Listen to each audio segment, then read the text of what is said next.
Uhum. Pronto, agora foi. Primeira questão.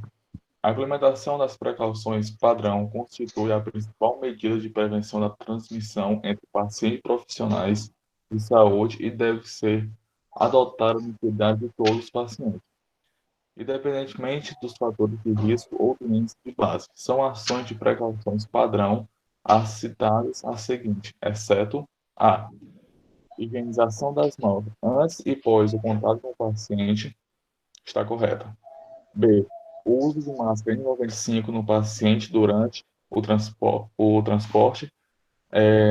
Eu marquei essa por causa que Sim. tem que ser a máscara comum ao paciente, não uma N95. A N95 tem que Uhum. ser utilizada pelo profissional. C. Isso mesmo. O uso de equipamentos de proteção individual, EPI. D. Uso de óculos e máscara se houver risco de respingo. E E. Descarte adequado de resíduos segundo o regulamento técnico para o gerenciamento de resíduos de serviço de saúde da Anvisa. Marquei letra B, como eu já falei. Pronto, é exatamente. Aí, por isso que o simulado é bom, porque a gente vai exatamente. A gente não estuda só a questão, né, o item que a gente marcou. Então, a gente vai, obviamente, tentando raciocinar e buscar entender os demais itens, né? E aí ficou muito claro que o único erro, o único realmente que não está condizente com os protocolos, com as medidas adotadas, é a letra B. Muito bem.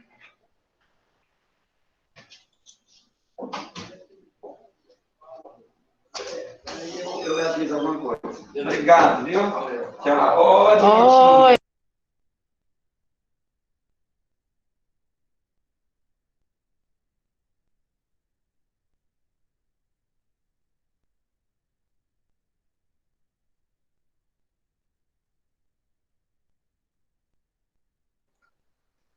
Então, meninos, quem?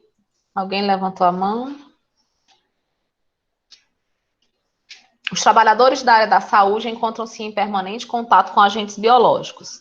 É fundamental, portanto, a observância dos princípios de biossegurança na assistência aos pacientes, sendo a higienização das mãos, isoladamente, a ação mais importante para a prevenção do risco de transmissão de micro-organismos para clientes, pacientes e profissionais da saúde.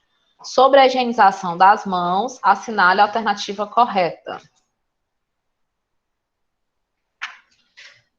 A higienização com sabonete líquido não remove a microbiota transitória, sendo necessário para isso o uso de soluções alcoólicas, né? Então, é errado. A gente sabe que são as duas formas de higienização das mãos que nós temos, né? A sabonete, né, líquido e água corrente e soluções alcoólicas. Item B. O tempo dispensado na higienização das mãos não é um fator importante para a eficácia do procedimento. Outro erro, né? A gente sabe que a higienização das mãos ela deve levar em torno de 20 a 30 segundos, pelo menos, para que haja uma efetiva desinfecção de toda a superfície das nossas mãos.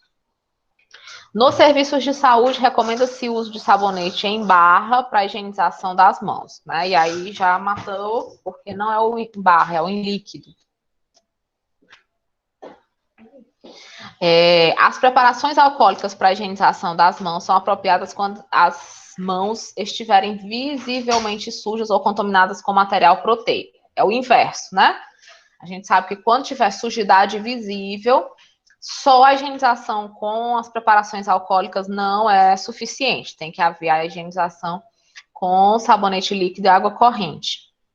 E a letra E, como a Alana nos respondeu, nos serviços de saúde, o uso de clorexidina para a higienização das mãos é seguro e a absorção pela pele é mínima, né? Então, essa é a alternativa correta, a letra E, ok?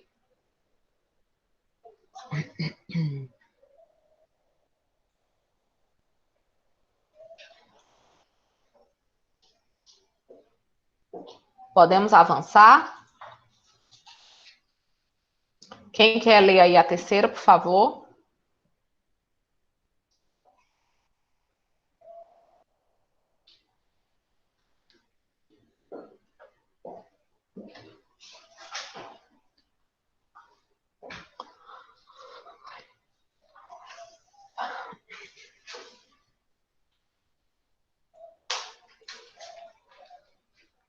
A importância da influenza como questão de saúde pública cresceu enormemente após o ano de 2009, quando se registrou a primeira pandemia do século XXI, com milhares de casos e óbitos pela doença, denominada influenza pandêmica.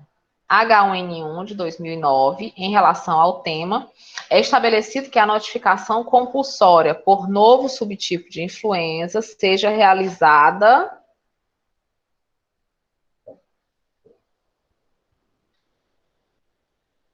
imediatamente em todo caso suspeito. Essa é Sim, a resposta. Oi. sim, a letra A. É a letra A, viu, Gleilson? Por quê? Porque ele deixa bem claro que é por um novo subtipo. A influenza normal, a gente pode até esperar um pouco a notificação. A influenza, como ele vai ser um caso controle, né? Eu vou ter que fazer a estratificação de todos os contactantes com esse paciente de uma nova cepa, tem que ser imediatamente, tá? A quarta questão. Para um paciente de 25 anos, sexo masculino. Bom, e aí eu nem li as demais porque são só realmente com relação a tempos, né? Não vão agregar nenhuma informação a mais para a gente, tá? São as tabelas de tempo. Na quarta, para um paciente de 25 anos, sexo masculino, em crise convulsiva, foi prescrito diazepam. Referente aos cuidados na administração desse medicamento, assinale a alternativa correta.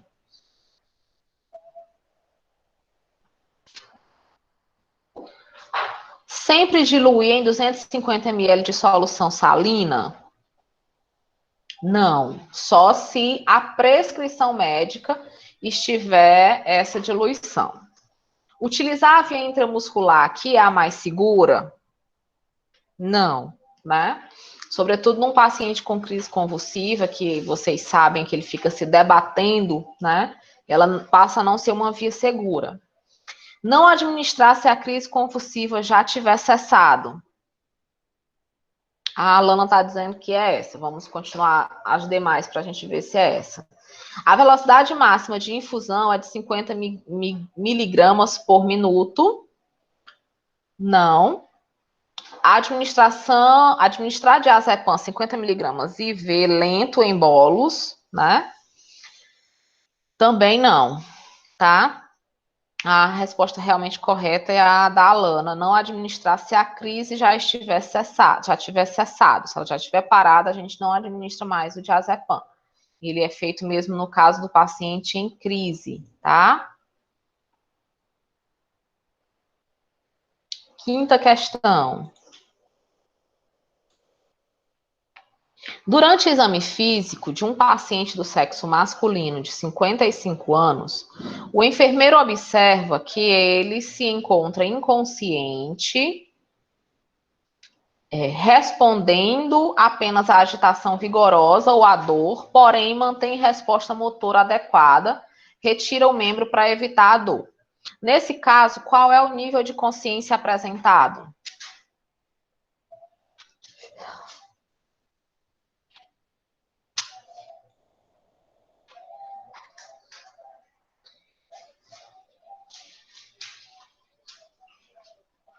Da quarta ou da quinta, Otacílio?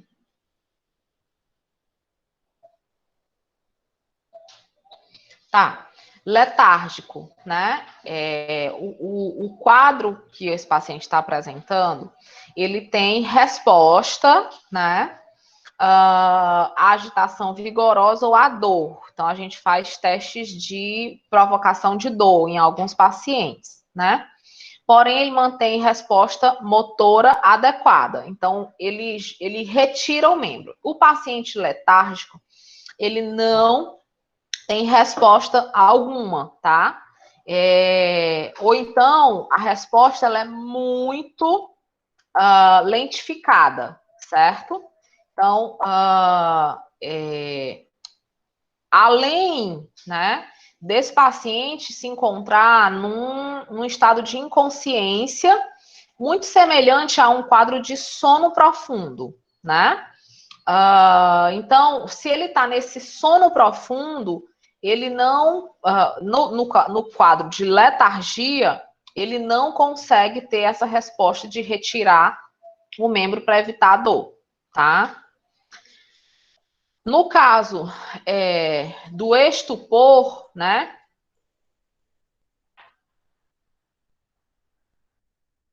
No caso do estupor, é também um estado de inconsciência profunda, né?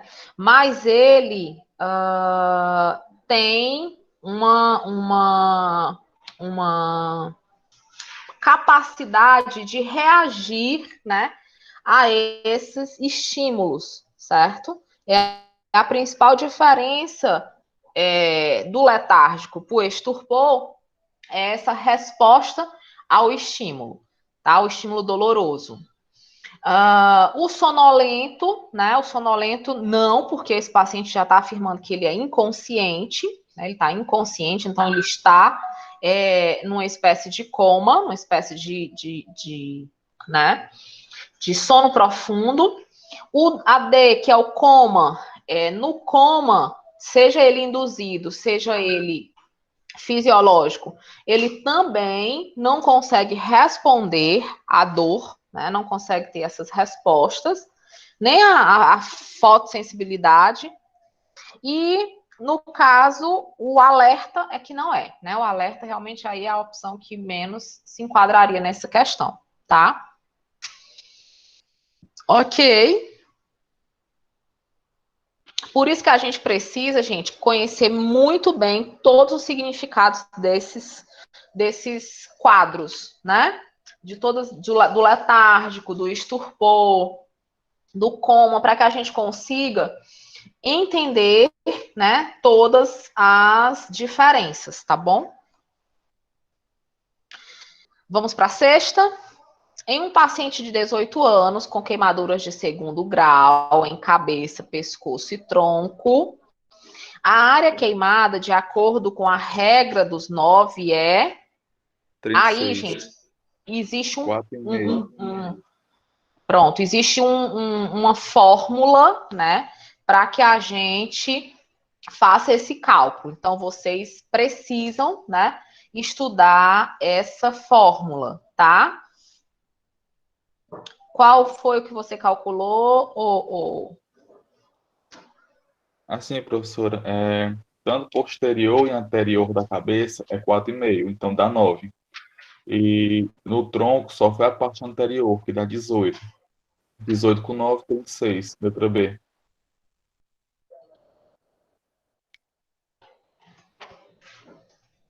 Quem deu outro valor diferente? Não, professora, errei nos cálculos aqui, 27. É porque eu olhei aqui e estava no computador. 27.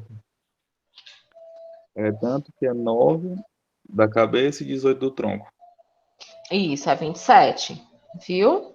É 27. E aí, esse cálculo é uma tabela, gente. Aí, só quem trabalha mesmo diariamente com essa regra é que vai conseguir memorizá-la, né? Então, o ideal é que vocês conheçam essa regra. Se o Otávio puder fazer um print da tabelinha e colocar lá no grupo para a gente compartilhar e para a gente compreender, tá? Obviamente que em prova de concurso a gente tem que ter uma noção, né, dessa tabela, tá bom?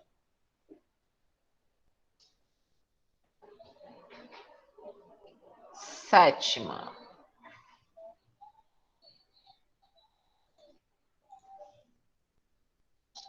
A cetoacidose diabética possui evolução rápida, cerca de 24 horas, e costuma estar presente no diagnóstico de diabetes tipo 1. Sobre a cetoacidose diabética, assinale a alternativa correta. Letra A. Caracteriza-se por hipoglicemia, acidose metabólica com anion gap elevado e cetonemia, Desidratação e hiperpotassemia são frequentes, tá?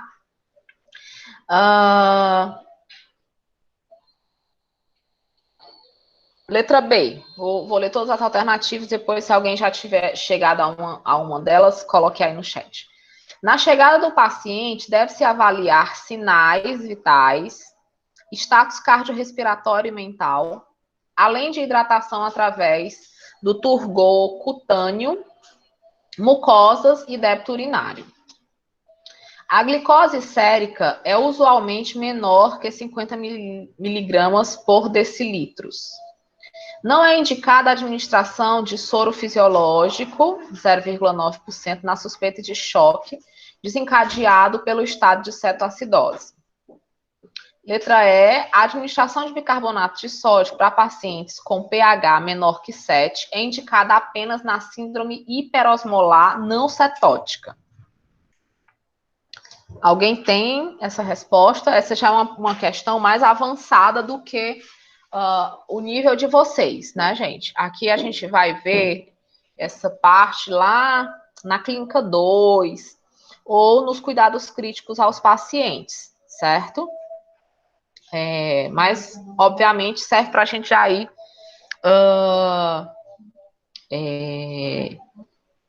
se familiarizando, né, com as informações.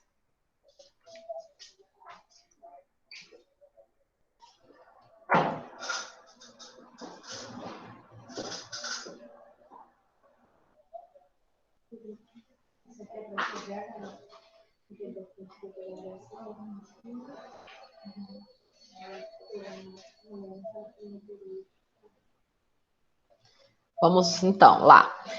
A cetoacidose diabética, ela é uma complicação de pacientes diabéticos, tanto tipo 1 como tipo 2, mas ela é uma complicação com hiperglicemia, tá? Então, a gente já mata letra A, já mata letra C.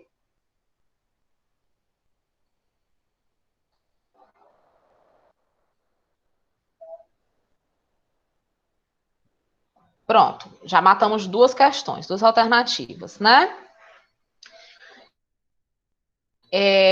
A cetoacidose diabética, como ela é um aumento exagerado da glicemia, então o que é que vai acontecer? A não indicação é de soro glicosado e não de soro fisiológico. Então a letra D também não é opção para a gente, tá? E, por último, né? Todo paciente com cetoacidose, ele vai necessitar de administração de bicarbonato de sódio para que a gente consiga, né, elevar o pH, tá? Então, no caso, é a letra B mesmo, tá, Alane? Na chegada do paciente, deve-se avaliar os sinais vitais, status cardiorrespiratório, mental, porque esse paciente pode evoluir rapidamente para um coma diabético, tá certo? Então, a gente vai ter que fazer uma avaliação de todos esses pontos, ok? Compreendido?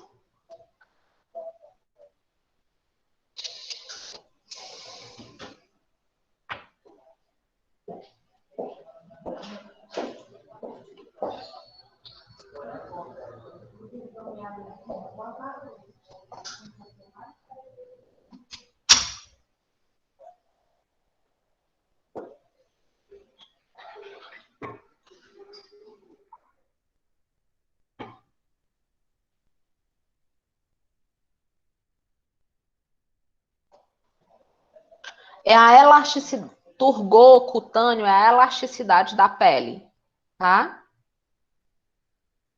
Algumas patologias, ela fica mais ou menos elástica, tá bom? Por exemplo, paciente muito desidratado, ele vai ter esse turgor cutâneo diminuído, tá? Vai diminuir a elasticidade. Então, você vai pinçar aqui a prega e ele vai demorar a retornar a posição normal, tá bom?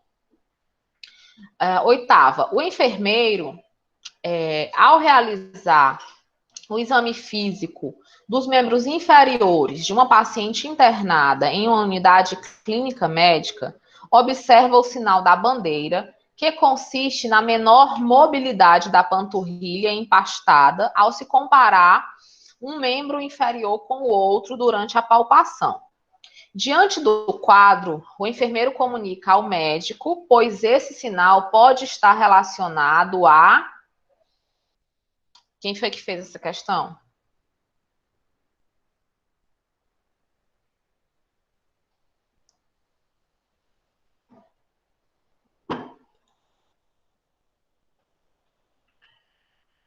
Aqui, gente, vai ser a letra A, tá? Trombose venosa profunda. Aqui é uma questão típica de concurso, certo? Tendinopatia necrosante, retração da fáscia plantar, condromalácia fibular, artrose e articulações distais, todas essas estão relacionadas a distúrbios músculo-esquelético, tá?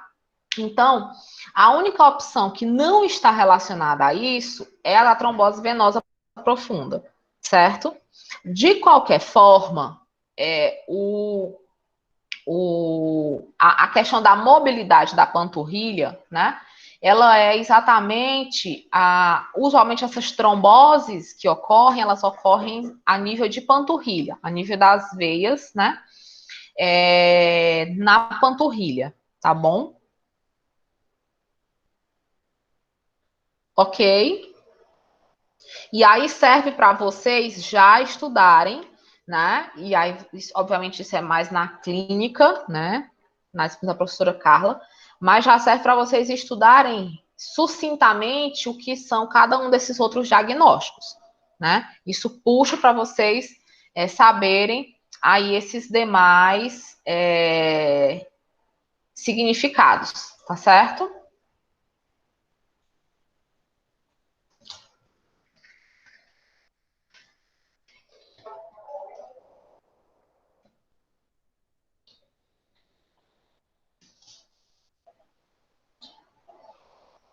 Vamos lá para a nona. Uma enfermeira do centro cirúrgico, ao posicionar o paciente na mesa de cirurgia em posição litotômica, enfatizou à equipe de enfermagem a importância de alguns cuidados, como o uso de uma proteção específica, como coberturas adesivas ou coxim, né, de viscoelástico, pois essa posição oferece principalmente maior risco de complicação devido a...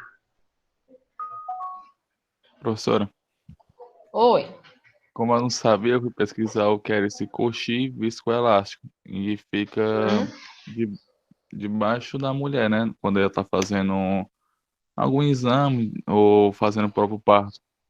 Então, é para diminuir a pressão das regiões sacral e lombar, que fica na região onde ela fica. Então, a letra E. Exatamente. Primeira coisa, saber o que é a posição litotômica, né? Todos precisam saber o que é a posição litotômica. A gente sabendo o que é a posição litotômica, né? A gente vai atrás de saber exatamente essa questão da cobertura adesiva, uma espécie de curativo, né? Uma espécie de um plástico filme que é envolto na região pélvica, né? Na região dorsal, na dorsopélvica. E o coxim é exatamente isso, é para exatamente tentar fazer com que haja uma descompressão, né, na região sacral e lombar. Então, a alternativa é a letra E. Ok para todos?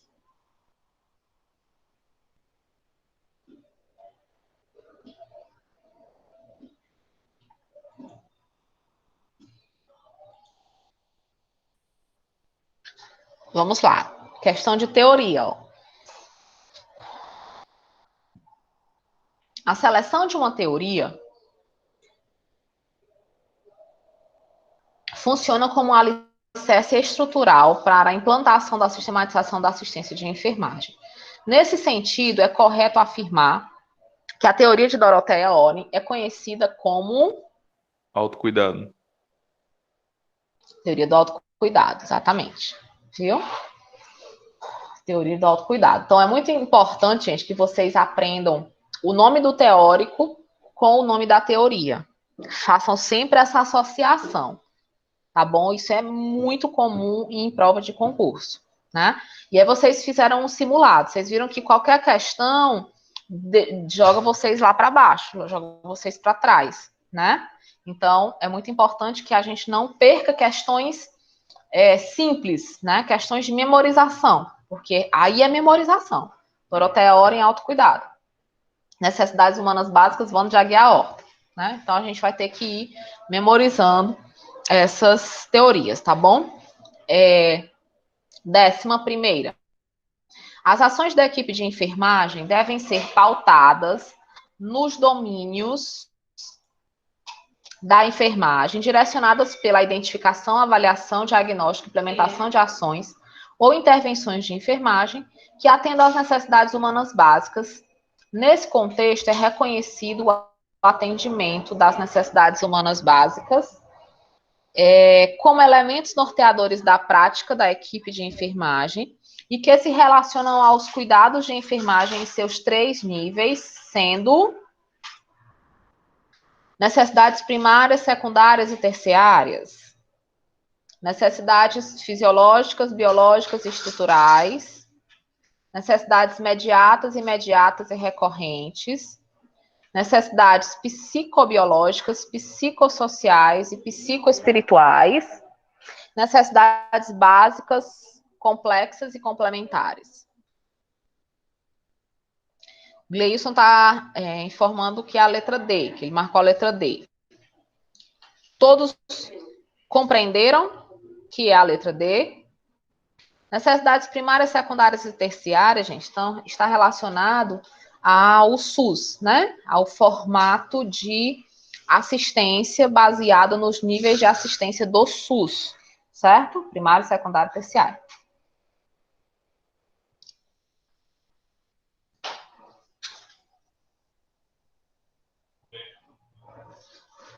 Ok?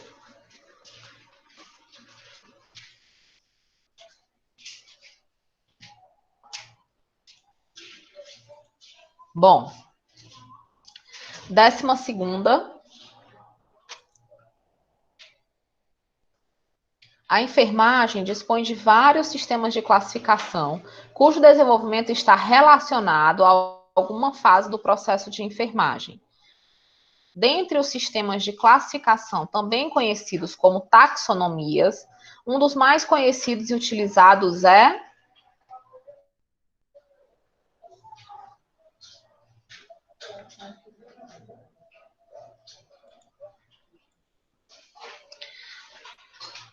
a mediação de análise de dados, não é, né?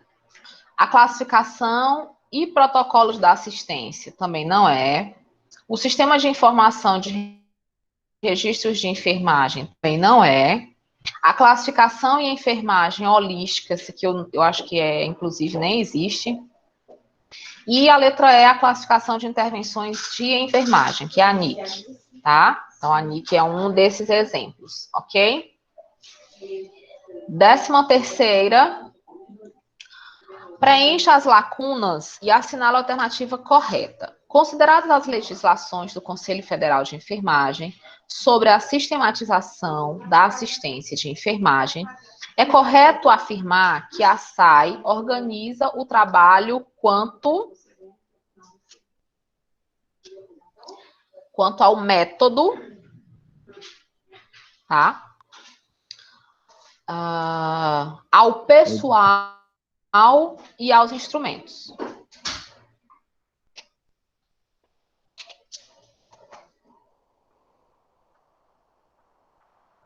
Não, Gleison, não é, aqui, histórico de enfermagem, avaliação e implementação são etapas do processo de enfermagem, tá? As teorias de enfermagem, a produção científica, a legalidade são ferramentas que nós vamos nos utilizar, por exemplo, as teorias de enfermagem são ferramentas que nós vamos nos utilizar para a realização do processo de enfermagem. A produção científica vai ser uma consequência da gente usar, né? Mas vocês podem lembrar do que está escrito lá na portaria do Conselho Federal, tá bom? Certo? E quanto aos objetivos, delineamento e qualidade, está fora do contexto aqui nosso, tá bom? É a letra C. Quanto ao método, ao pessoal e aos instrumentos, né? São os três pontos onde nós vamos. E aí, qual é o método que nós vamos utilizar? É o processo de enfermagem, tá bom? Método / metodologia aí, né?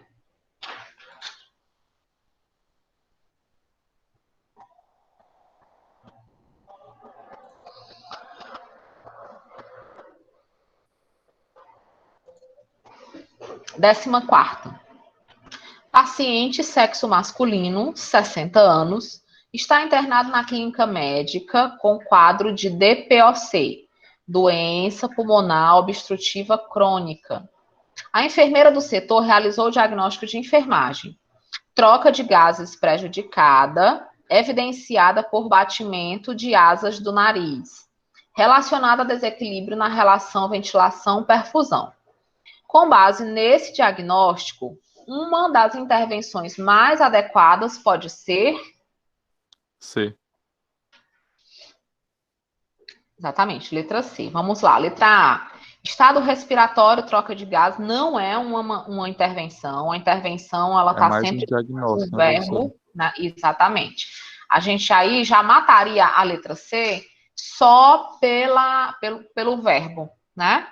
Na verdade, ele ainda nos deixou como uma casquinha, né? Porque poderia ser, o mais correto seria monitorizar, né? A respiração. Mas monitorização respiratória indica uma ação, né? Que é uma intervenção, tá bom? Então é a letra C. Bom dia. Bom dia. Bom, 15ª.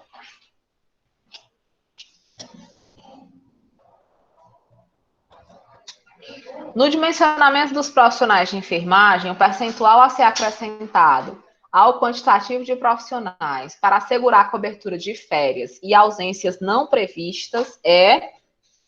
Esse daqui, gente, esse dimensionamento de pessoal, a gente vai estudar quando a gente estiver vendo gerenciamento de enfermagem, que eu acho que é se eu não me engane, é no próximo semestre, acho que é no 6º que vocês veem, né? Mas vamos lá, tentar um pouquinho, tentar já ir nos antecipando, né?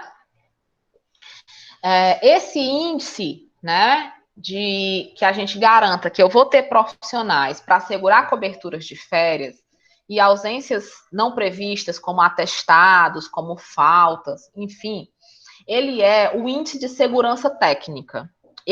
Esse índice de segurança técnica, a maioria das empresas calcula como 15%, né, do quantitativo de pessoal que a gente tem, tá? Então, por exemplo, se eu tiver 100 profissionais, eu vou ter 15 que vão ser só para estar fazendo essas coberturas, né? De férias, de atestados, tá certo? Constante marinho, vocês vão ver que é um outro cálculo que a gente utiliza. O total de horas de enfermagem, ele é um cálculo para a gente analisar o grau de criticidade dos pacientes, certo? A taxa de absenteísmo é a taxa de... o valor que é calculado, o que é absenteísmo, né? É a ausência ao trabalho, tá? Então, seja por atestados, seja por folgas, tá? Sejam justificadas ou não. Faltas, certo? Justificadas ou não. Tudo que houver de ausência ao trabalho, conforme a escala, se chama, é calculado, e a gente tem a taxa de absenteísmo, certo? E aí, essa taxa de absenteísmo, ela... professora, não seria isso? Não, porque a taxa de absenteísmo é aquilo que eu tenho. Se eu tenho 10 funcionários e um colocou atestado, Vou calcular essa taxa de absenteísmo aí, baseado nesse meu número de funcionários. Lá em cima é o que eu preciso ter para assegurar que eu não vou ficar com pouca gente quando eu tiver férias e quando eu tiver os absenteísmos, tá certo? É um pouquinho diferente, ok? Mas disso vocês vão aprofundar lá na disciplina de gerenciamento de enfermagem, tá bom? Bom, 16ª. Na prática do gerenciamento, o enfermeiro, como coordenador e articulador do processo de cuidar, utiliza bases ideológicas e teóricas da administração clássica e a prática de gerenciamento de recursos. São eixos da gerência contemporânea de enfermagem, exceto... Alguém marcou alguma opção?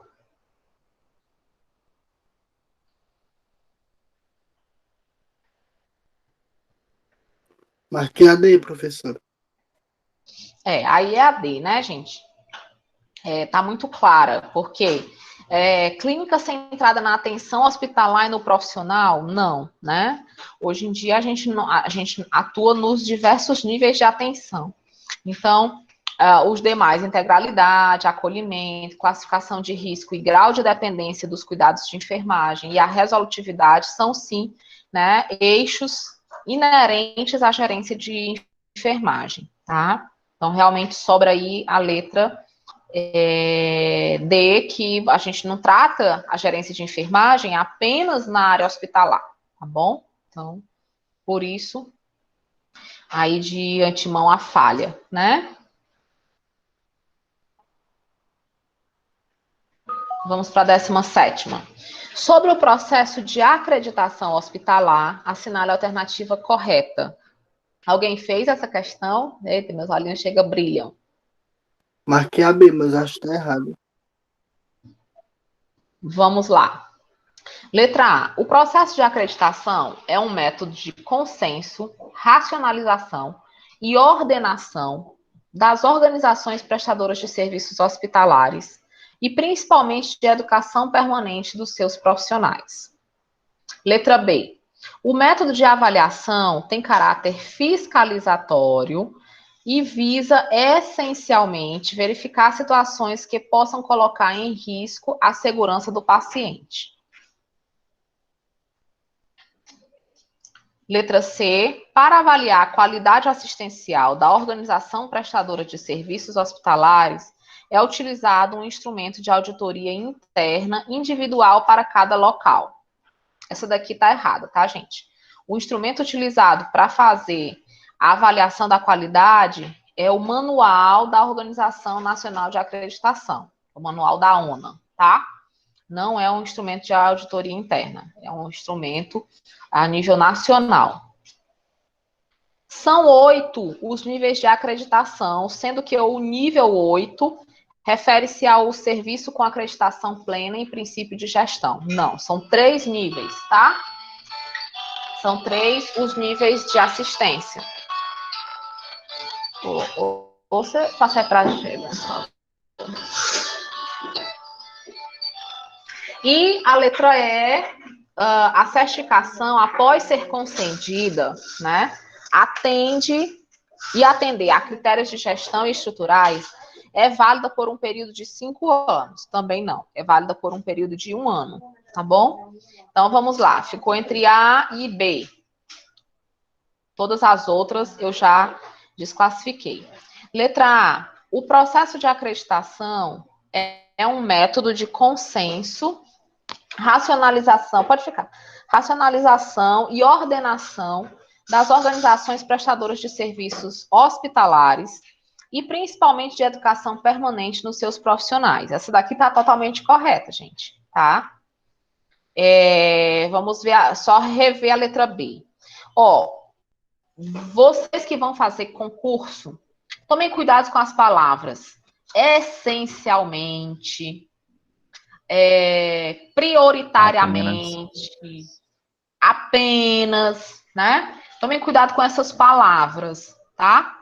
O método de avaliação ele tem caráter fiscalizatório e visa também, né, verificar situações que possam colocar em risco a segurança do paciente. Mas não é só isso, né? E não é essencialmente fiscalizar as situações que possam exatamente prevenir, né? O método dele vai avaliar quais são as formas que a instituição tem de prevenir as situações de risco e não só de verificar quais são essas situações, tá certo? Então, aqui é a opção A.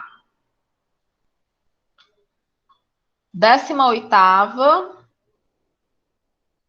parece com as questões da professora.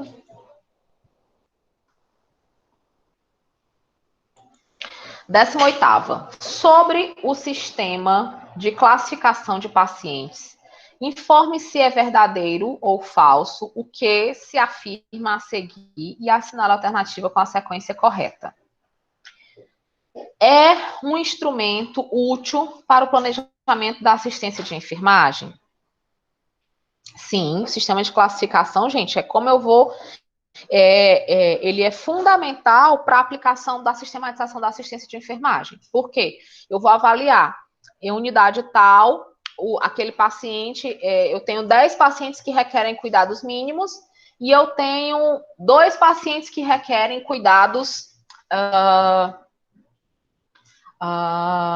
intermediários, tá? Então, eu tenho que direcionar um público maior, né, para essa unidade que eu tenho muitos pacientes com cuidados mínimos, né? Então, ele sim é um instrumento que eu vou utilizar para planejar assistência, é verdadeira. Então, já eliminou a alternativa B e D, né? Então, no seu caso, você escolheu a opção C, é isso? É efetivamente o processo que valida a avaliação da qualidade e as relações de trabalho.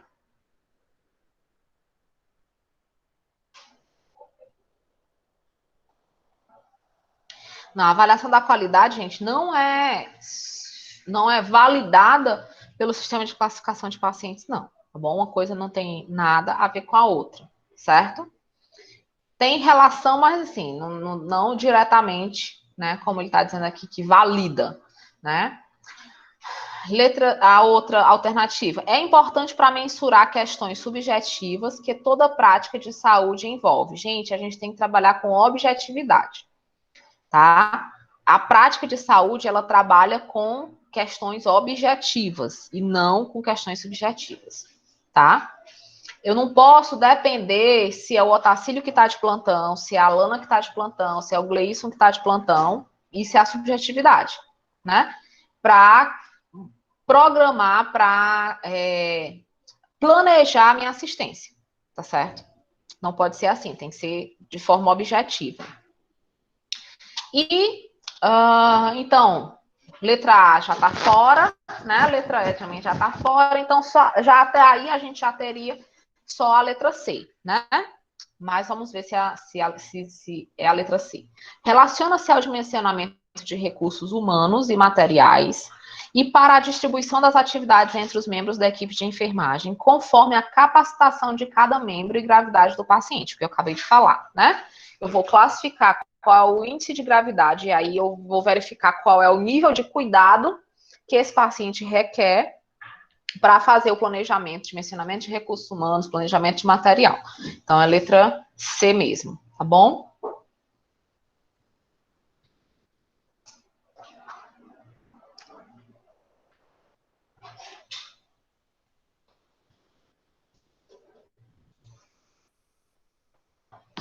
Um paciente, 19, um paciente do sexo masculino de 45 anos, internado em clínica médica, foi classificado de acordo com o sistema de classificação de pacientes como cuidados mínimos, o que pode ser entendido como, letra A, cuidados a pacientes estáveis, sob o ponto de vista clínico e de enfermagem, mas fisicamente autossuficientes quanto ao atendimento das necessidades humanas básicas.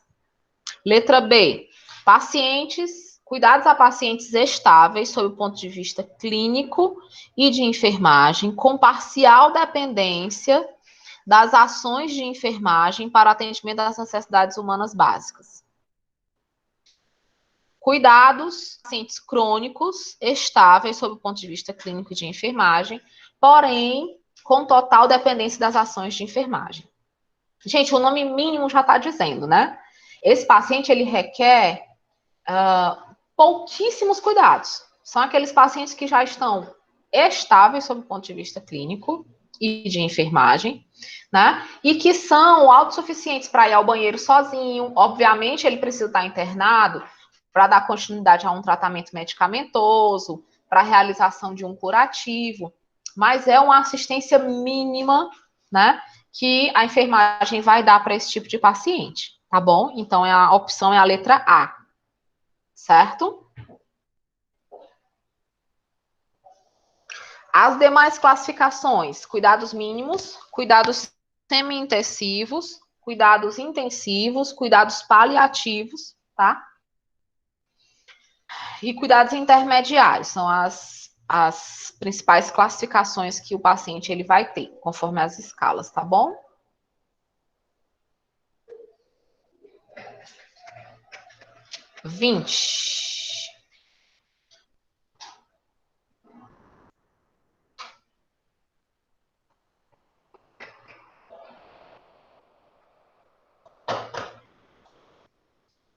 Preencha as lacunas e assinale a alternativa correta. O processo de auditoria exige pessoal devidamente credenciado com certas características de eficiência e desempenho. Em relação à natureza, a auditoria pode ser... Quem respondeu?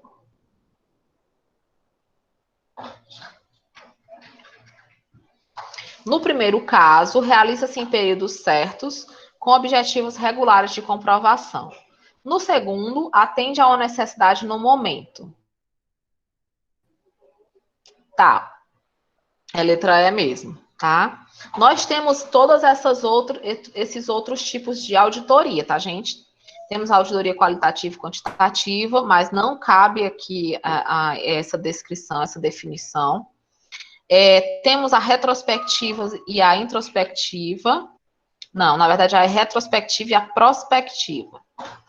Temos a primária e secundária e temos a normal e especial. Nesse caso aqui, a normal é aquela regular, né? Também é conhecida como... Nossa, calma, deixa eu me lembrar. Auditoria... Já eu me lembro do nome dela. Tem um outro nomezinho para normal.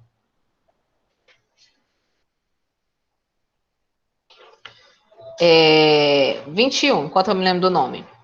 No que se refere ao registro dos profissionais no prontuário do paciente, quando a instituição / serviço de saúde adota o sistema de registro eletrônico, a tecnologia que permite garantir a integridade e a autenticidade dos arquivos eletrônicos, podendo ser análoga à assinatura física em papel, é a assinatura... Qual é, gente? Letra B, digital, tá, gente? Assinatura digital, tá bom? Isso aí não tem nem o que a gente dar continuidade aí aos demais conceitos. E a última, 22ª, o registro no prontuário do cliente, pessoa, família ou coletividade, deve ser estruturado a partir de um resumo mínimo de dados e o uso das terminologias de enfermagem. Em relação a esse tipo de registro, assinale a alternativa incorreta. Letra A, é fonte de informação entre os profissionais da equipe multiprofissional. Óbvio, né, gente? O registro no prontuário é de convívio, né? É uma forma de comunicação, de troca de informação entre toda a equipe multiprofissional. Letra B.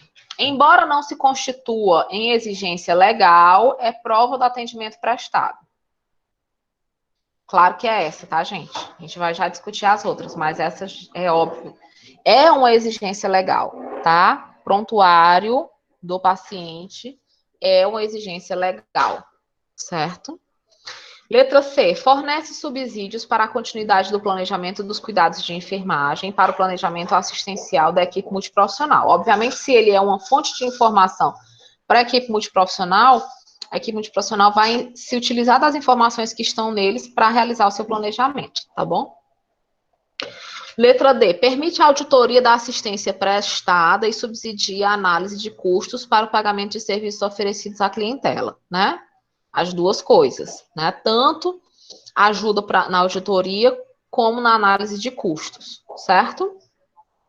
Baseado nas anotações de enfermagem, a gente vai saber o valor, né? Cobrado o valor daquele prontuário. Contribui para as atividades de pesquisa e educação em saúde, com certeza, né? O registro dos casos dos pacientes, a gente vai fazer um estudo de caso, a gente vai buscar exatamente as informações de prontuário, tá certo?